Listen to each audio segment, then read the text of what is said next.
Will lower land costs lead to lower prices?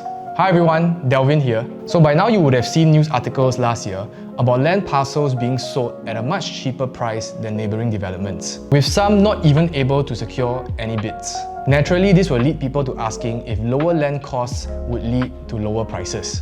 So this is what today's video will try to address. So land cost is a significant expense that developers incur when developing a project. It is typically in the range of 65% to 70% of the total cost of development, with some developments even exceeding 70%. This is why understanding land cost is important, as it gives us an indication of how developers will price their units. To explore the relationship between land cost and launch prices, I examined two clusters in the market where there are currently a few developments. The District 15 cluster, which is your East Coast and Katong area, as well as your Lentor cluster. Generally, as land cost increases, you will see that the average per square foot prices will also increase. This is true for both clusters. However, the reverse might not necessarily be true. So take for example, Emerald of Katong and Lentor Mansion.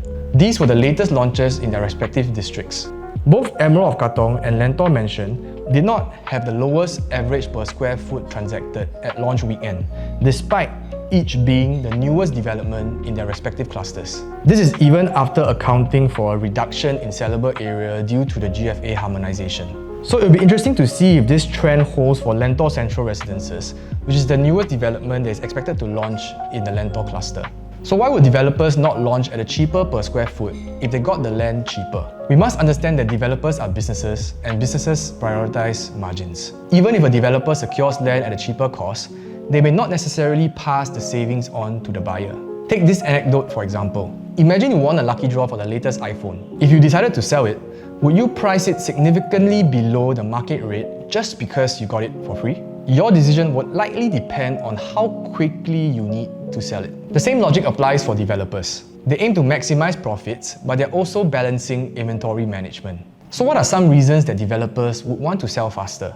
First, let's look at the additional buyer's stamp duty regime for developers. At present, developers are subjected to a 40% ABSD rate, of which 35% is remitted if they are able to sell all the units in the development within a 5-year timeline from the land acquisition date. Now, if we look at land parcels that were sold and awarded from December of 2021, even if we assume all of these land parcels were sold at December 2021, by today, each development should have sold at least 60% to stay on track, since approximately slightly more than 3 years have gone by.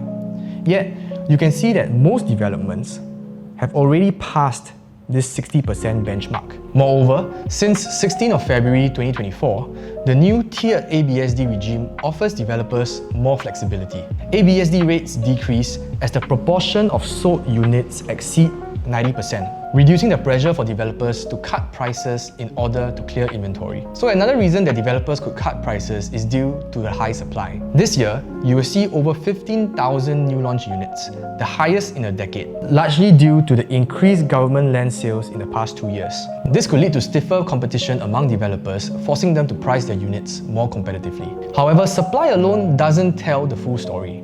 The take-up rate, which measures how quickly the units are sold, varies by region. The rest of Central Region and the outside Central Region have a shorter take-up rate of 2.1 years and 1.4 years respectively, compared to the core Central Region. This indicates that city fringe and suburban units have stronger demand. The core Central Region, on the other hand, has a much longer take-up rate, suggesting developers may have to work harder to attract potential buyers. So what is likely going to happen to prices in the short term?